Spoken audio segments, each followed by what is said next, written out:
Okay, Janice, so let's talk a little bit about what's happening with the gesture and how it's helping you, and how maybe it could be improved upon a little bit to make it so that you can show what you want a little bit. I see what you're doing if I'm from the side. If I'm from the side and I'm watching, especially the big gestures, when you get to the top, and we talked about this in the last rehearsal, you get to the top, there's a junk that happens back here. What happens is the choir sees this as a prep. So that shows as a, wait, where's your prep? Where's your actual prep? If you're trying to get that really big sound, it really does come down to how much weight are you going to put on your arm and how much power are you going to put into it.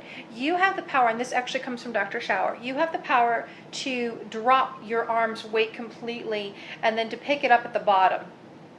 I'm bringing my plane up a little bit so you can see it in my video. So it's the muscle at the back of your neck, right below the back of your neck, and you want to use that muscle to just let that arm just drop right at the base of the shoulder.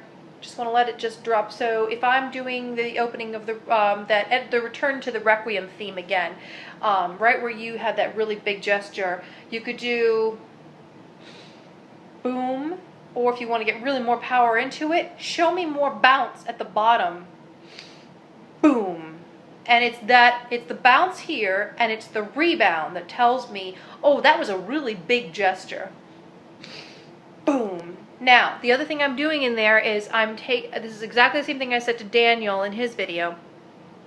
I am using a triplet inside that prep of the tempo that I want, so that I know exactly what's going to happen next. And so does the accompanist. I'm going, I want doom. That's what I'm thinking for this particular thing in my head, okay? And yours might be different, that's cool. But I'm thinking triplet, boom, 2, 3, you know. So I've got that boom happening, and that gives me enough time to create the image I want of the beat I want. The prep shows me the gesture that I'm looking for. So that's one thing to keep in mind for you. The other thing I would love you to keep in mind is the fact that if you show everything pointing and meticulous as you're doing your piece, you're going to get a pointy and meticulous choir coming back at you.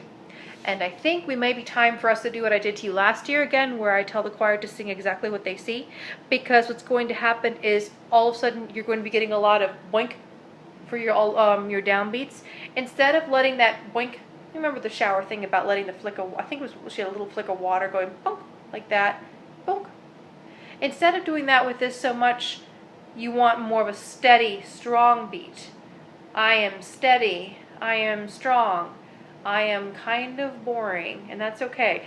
Look how there really isn't as much ictus point happening, because I'm still showing it, but I'm showing it in the rebound.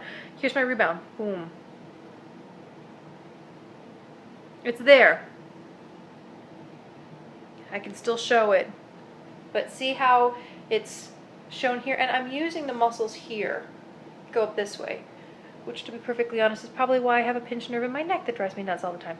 But for you, so boom, and that's come back to the ballet, come back to the ballet movements, because that's what you need. There's still a lot of power in those movements. They're not, I mean, yes, they're floating and they're high, and I know that, you know, from my little time that I spent in ballet, I know that, you know, the idea, of course, is to be reaching down to the floor, not to be rising up from the floor. So you're floating to a point that you're reaching down. But there's still a lot of power in those gestures. They still have to manage to show what you're trying to convey to an entire room, or, you know, a hall. It's huge. So you still have a lot of power moving in there. And so you can use that 1, 2, 3, or let's say you don't want that much wrist. 1, look, it's still in the shoulder. It's still in the arm. I'm still doing it. Maybe this might be a bit better for you to think about, bringing it that way. Or even if you want to, if you feel more comfortable being a ballerina, tucking that in. I don't know if you're Russian or Cicchetti, but tucking that thumb in, and maybe that might help you as well too, while you're working on this conducting. So let's think in terms of that. Let's also think in terms of the fact that this hand is its own independent entity. It's its own soul. And right now it's being trapped in what this hand is telling it what to do. This is the twin sister that's really pissed off that this sister gets to be the boss, and you don't need it to be that way. You can show with this one too. You can show this one too. You can put the hand behind your back and you can do your on Holy Spirit.